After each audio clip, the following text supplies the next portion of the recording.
Selamat sore para sahabat Dhamma dimanapun Anda berada. Semoga Anda semua senantiasa selalu diberkahi kesehatan, kebahagiaan, dan kesejahteraan. Selamat datang di Wudiko Channel Namo Buddhaya. Kembali lagi bersama saya Biku Wudiko. Pada kesempatan sore hari ini saya akan menceritakan kisah inspiratif dari seorang pengusaha atau seorang pedagang yang memiliki 4 istri.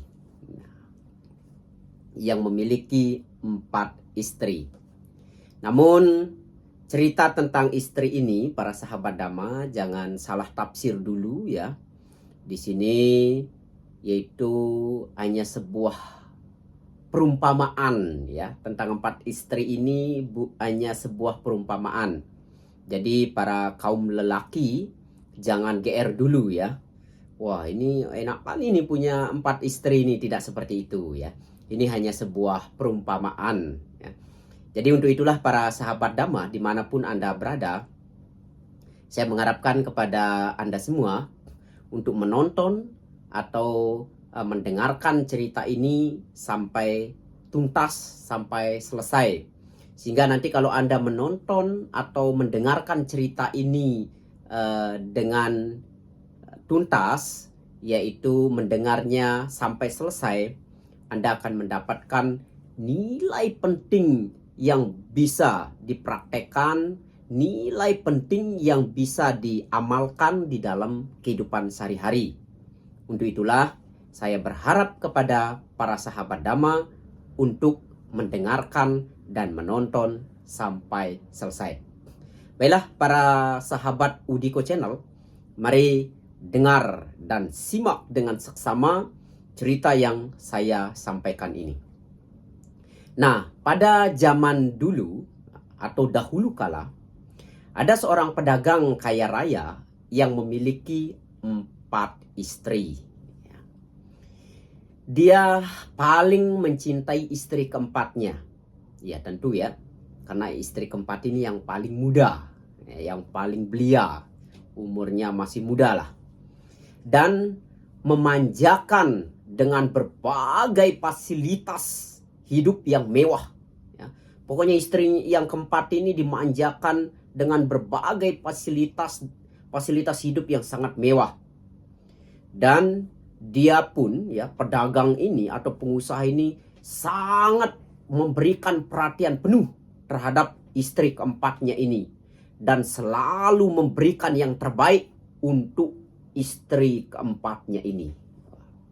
Ya gimana ya, istri keempatnya soalnya yang paling muda, makanya dia sangat sayang sekali. Tapi dengarkan dulu ya, ceritanya belum tuntas para sahabat Wudiko Channel ya. Dia juga mencintai istri ketiga. Tadi dia mencintai istri keempat, sekarang dia juga mencintai istri ketiganya. Dia sangat membanggakan istri ketiganya ini, dan selalu ingin memamerkannya kepada teman-teman pengusahanya. Namun demikian, sang pedagang ini senantiasa khawatir kalau istri ketiga ini nanti kabur dengan laki-laki lain. Ya, dia takut nih kalau istri yang ketiga ini lari atau kabur dengan pria lain atau laki-laki lain. Ya. Dan pengusaha atau pedagang ini juga mencintai istrinya yang kedua. Ya. Istri yang kedua ini adalah perempuan yang penuh pengertian. Istri yang kedua ini adalah orang yang penuh pengertian, penyabar, dan menjadi sandaran bagi para pedagang atau bagi pengusaha atau pedagang ini. Ya. Menjadi sandaran hidupnya. Sangat perhatian sekali. Istri yang kedua ini sangat perhatian sekali. Ya. Dia sangat memberikan perhatian sekali kepada istri yang kedua ini.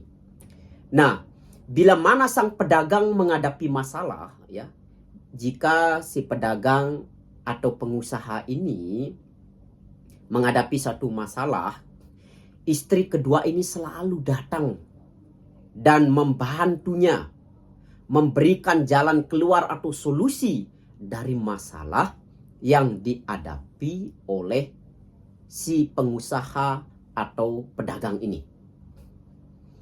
Kalau sang pedagang punya masalah, ya, kalau si pengusaha ini ada masalah, istri kedua ini selalu memberikan perhatian dan memberikan solusi atau jalan keluar dari masalah yang dihadapi oleh si pengusaha atau pedagang ini. Sedangkan istri pertama, Anda tahu kan, kalau istri pertama pasti istri yang paling tua. Nah, ini biasanya jarang dikasih diberikan perhatian, ya. Mungkin karena dianggap sudah tua. Nah, istri pertama ini adalah perempuan yang sangat setia dan telah berjasa besar penuh, ya. Telah berjasa besar penuh di dalam menjaga kekayaan dan kejayaan dari sang suami. Ya. Walaupun jarang diberikan perhatian terhadap istri yang pertama ini, tapi istri pertama ini sangat memiliki jasa sama si suaminya.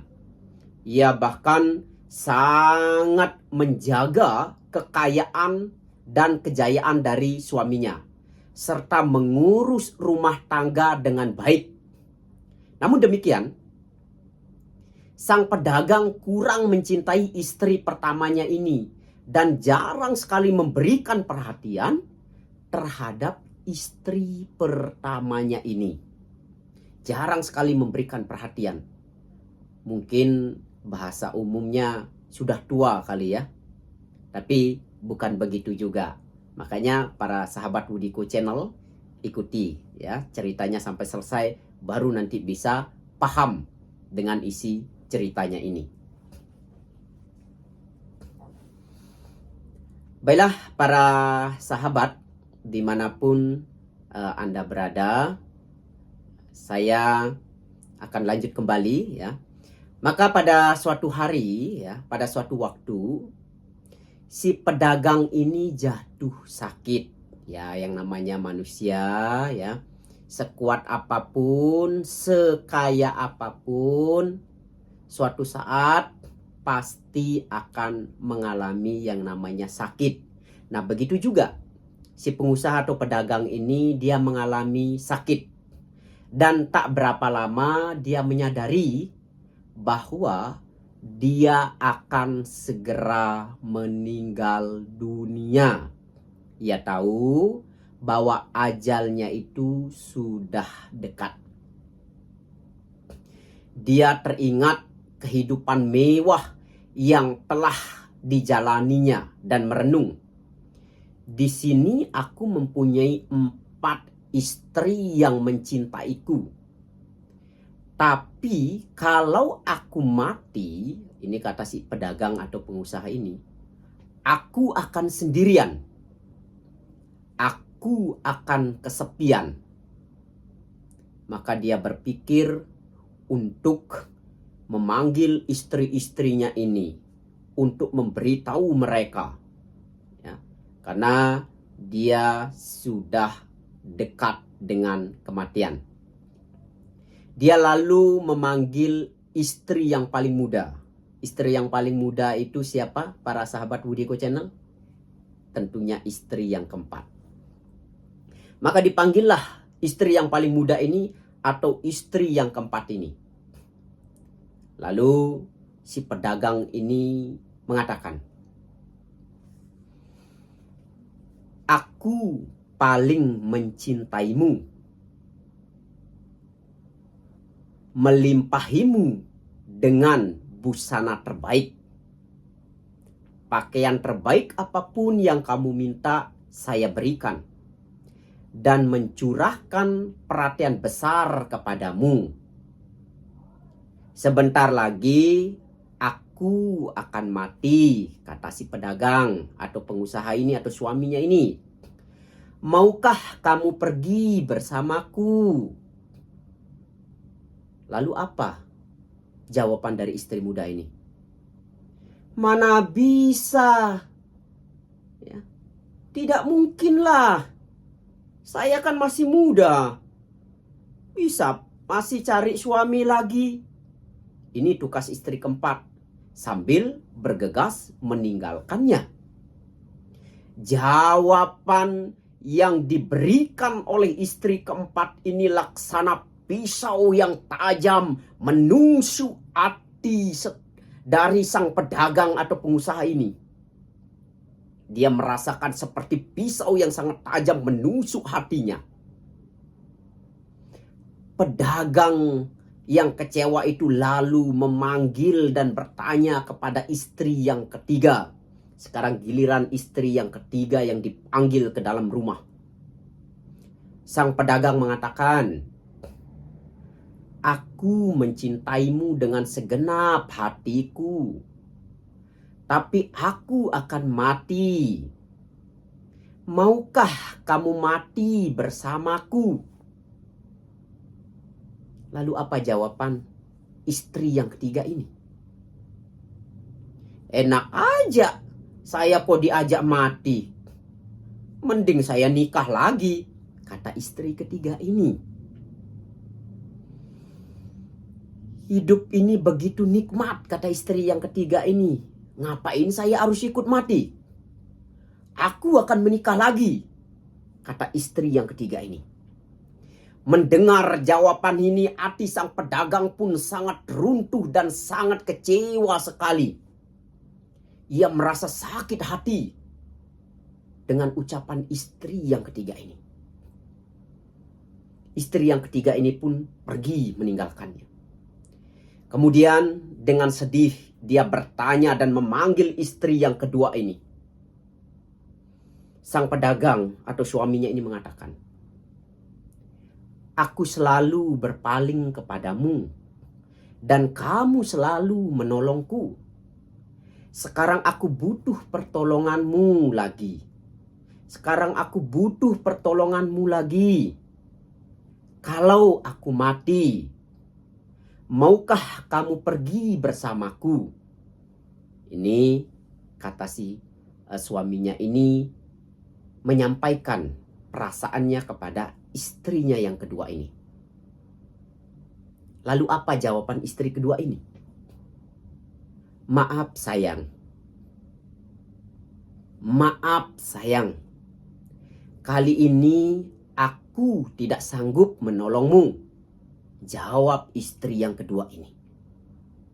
Bahkan istri yang kedua ini yang selama sehat, selama hidup, yang setia menolongnya, kali ini di saat dia menjelang kematian, sudah mau menjelang ajal ini, istri kedua pun tidak sanggup untuk menolong sang suami ini.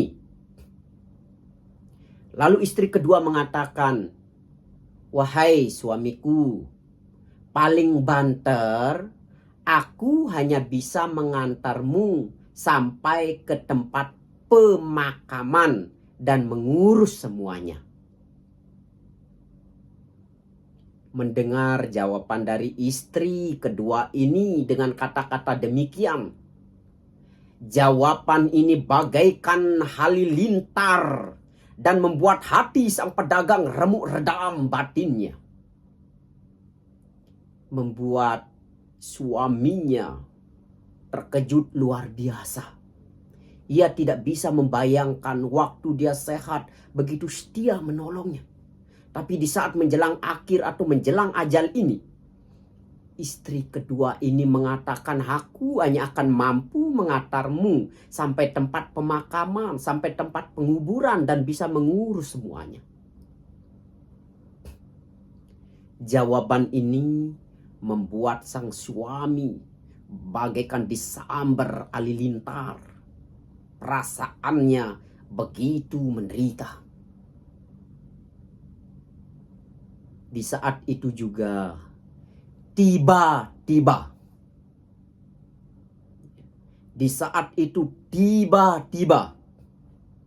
di tengah kepedihan hatinya, di tengah kegalauan dan kegelisahan sang suami ini, terdengarlah suara parau, terdengarlah suara sendu.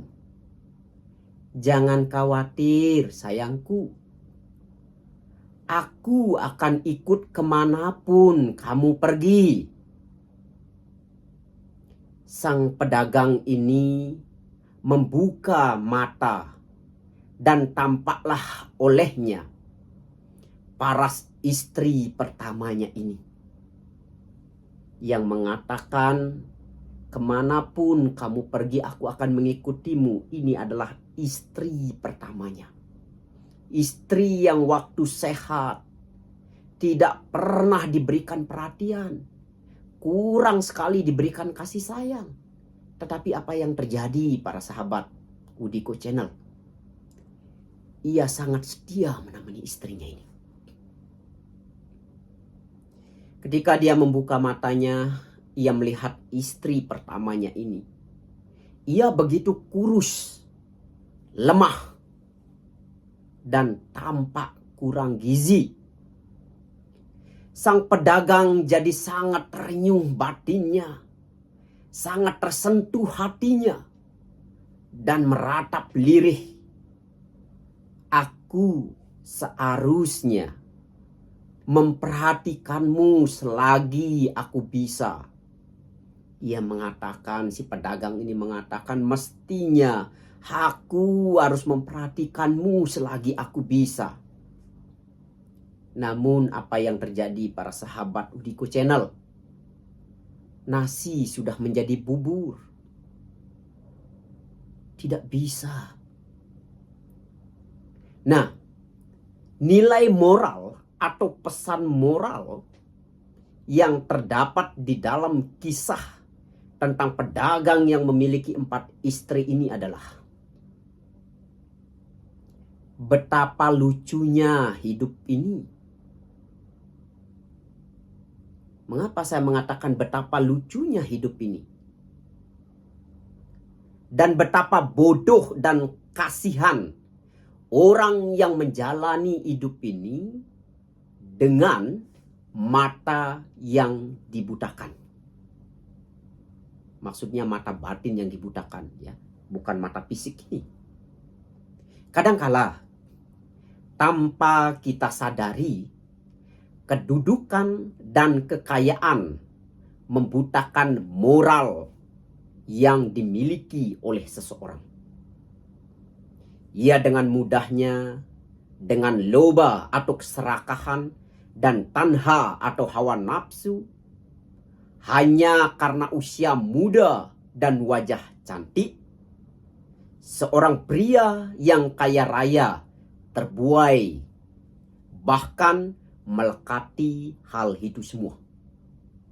Dan karena moha atau kebodohan, orang kaya terbutakan akan esensi dari kehidupan yang sebenarnya. Penyesalan sering kali datang di saat-saat terakhir. Namun apalah gunanya sebuah penyesalan di saat akhir? Sudah tidak bisa berbuat apa-apa para sahabat. Mengenai 4 istri ini para sahabat Udiko Channel, bukan istri yang sesungguhnya. Bukan yang itu maksudnya dalam artian istri yang sesungguhnya, tapi ini perumpamaan. Istri keempat itu adalah menggambarkan tentang tubuh atau badan jasmani kita ini. Istri keempat itu menggambarkan tentang tubuh atau badan jasmani kita ini.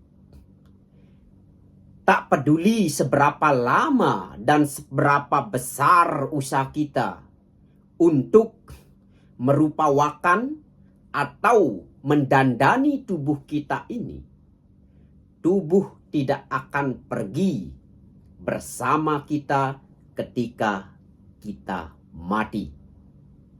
Tidak bisa.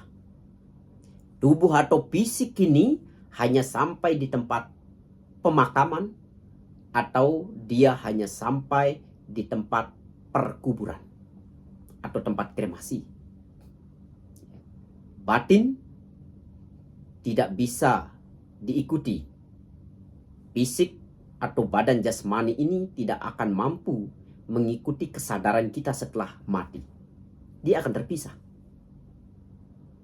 Dia akan bercerai-berai. Lalu istri yang ketiga. Istri ketiga ini diumpamakan atau diibaratkan arta dan tahta. Diibaratkan arta dan tahta. Ketika kita mati, para sahabat, tidakkah mereka pergi menjadi milik orang lain? Tidakkah orang lain mengambil alih jabatan kita? Ketika kita mati, harta benda tidak akan mengikuti kita. Ini gambaran istri yang ketiga. Itu adalah harta benda dan tahta, dan atau jabatan atau kedudukan. Setelah kita meninggal, jabatan atau kedudukan yang kita miliki akan diambil oleh orang lain. Begitu juga dengan harta benda yang kita miliki. Setelah kita meninggal, akan teralih kepada orang lain. Lalu istri kedua, itu ibarat keluarga. Ibarat saudara atau famili kita dan kawan-kawan kita.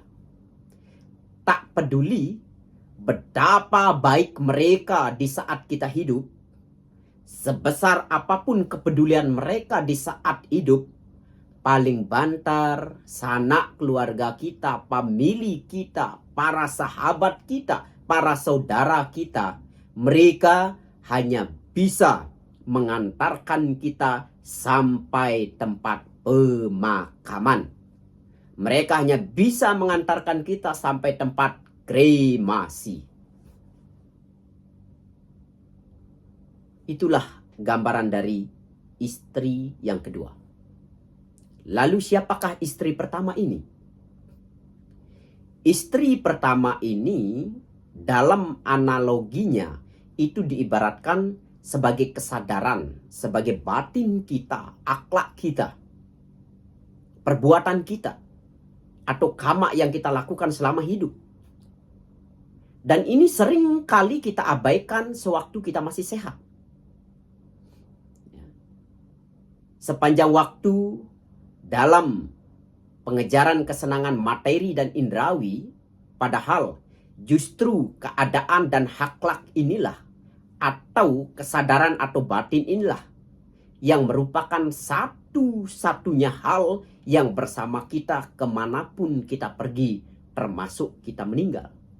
Hanya kesadaran inilah satu-satunya yang akan senantiasa menemani kita, termasuk setelah kita meninggal. Dan ini jarang sekali kita memberikan perhatian ketika kita sehat. Kita jarang memberikan perhatian melalui praktek-praktek atau latihan-latihan kesadaran di dalam kehidupan sehari-hari. Atau bisa juga digambarkan sebagai perbuatan. Kita jarang sekali melakukan perbuatan-perbuatan baik. Dan perbuatan-perbuatan inilah, akhlak-akhlak mulia inilah yang akan senantiasa menemani kita, mengikuti kita, termasuk setelah kita meninggal dunia. Setelah kita meninggal dunia. Oleh karenanya, sudah semestinya kita mulai memekakan keadaan dan memurnikan akhlak atau perhatian dan kesadaran kita atau perbuatan kita ya, di dalam kehidupan sehari-hari, dalam kehidupan sehari-hari. Alih-alih menunggu sampai menjelang ajal dan kita hanya bisa meratap, aku seharusnya memperhatikanmu selagi aku bisa. Tidak bisa. Ya. Tidak bisa.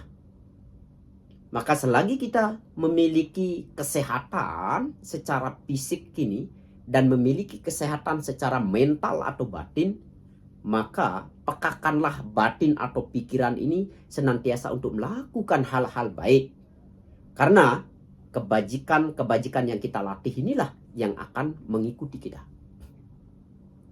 Ketika kita hanya meratap dan hanya mampu mengucapkan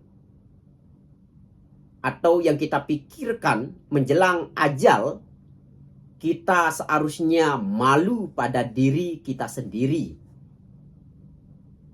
Selagi kita hidup, mestinya kita harus melakukan banyak kebajikan atau perbuatan-perbuatan baik. Di mana ya, harusnya kita harus malu pada diri sendiri atas apa yang sudah kita lakukan di dalam hidup ini.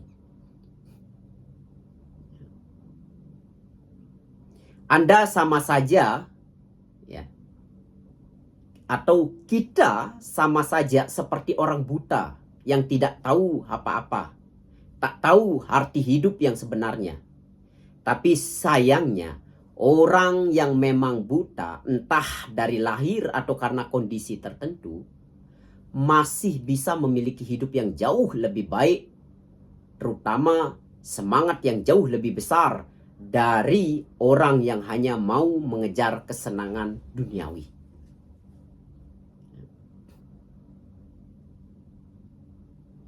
Tak seharusnya ada kata penyesalan di kala akhir hidup kita, jika kita mau hidup secara bijaksana. Mestinya tidak ada timbul penyesalan di akhir kehidupan kita, jika kita mau hidup secara bijaksana. Daripada terikat dengan loba, dosa, dan moha, serta tanha, kenapa tidak diganti saja semuanya dengan aloba, adosa, amoha, dan memiliki aditana atau tekad yang kuat untuk meraih kebahagiaan sejati yang bisa kita temukan di dalam kehidupan ini dan tidak timbul penyesalan di akhir hayat atau kehidupan kita. Tapi ya, semua itu merupakan sebuah pilihan. Ya. Semua itu merupakan sebuah pilihan. Anda atau para sahabat Udiko Channel yang menjalani hidup, Anda yang berhak memilih. Maka bijaklah di dalam memilih segala sesuatu. Jika tidak paham dan tidak yakin, turuti kata Sang Buddha. Datanglah dan buktikan sendiri. Ya, sekali lagi, buktikan sendiri dengan kebijaksanaan yang Anda miliki. Jadi, jangan sampai timbul penyesalan di akhir kehidupan kita atau menjelang akhir kehidupan kita. Itu hanya akan membawa hal yang sia-sia saja. Maka berikanlah perhatian terhadap pikiran atau batin kita ini selama kita masih memiliki kesehatan baik secara fisik maupun mental. Maka berbanyaklah perbuatan baik, lakukanlah perbuatan baik di dalam kehidupan ini, karena hanya perbuatan inilah yang senantiasa mengikuti kita kemanapun kita pergi, termasuk setelah kita meninggal. Dan istri pertama yang selalu setia, yang mengatakan kemanapun kamu pergi saya ikut, itu adalah perbuatan kita, akhlak kita, batin kita, pikiran kita. Maka hendaklah kita memberikan perhatian lebih kepada akhlak atau tindak tanduk kita di dalam kehidupan sehari-hari. Demikian kisah inspiratif yang saya sampaikan tentang seorang pedagang atau pengusaha yang memiliki 4 istri ini. Semoga dengan mendengarkan kisah atau cerita ini bisa menambah pemahaman dan pengetahuan para sahabat Udiko Channel dimanapun berada. Dan dengan mendengarkan cerita ini selalu harus setia seperti istri pertama. Terima kasih. Semoga Anda semua selalu diberkahi kesehatan, kebahagiaan, dan semoga semua makhluk hidup berbahagia Sabe satabawan tu sukitata, namo buddhaya.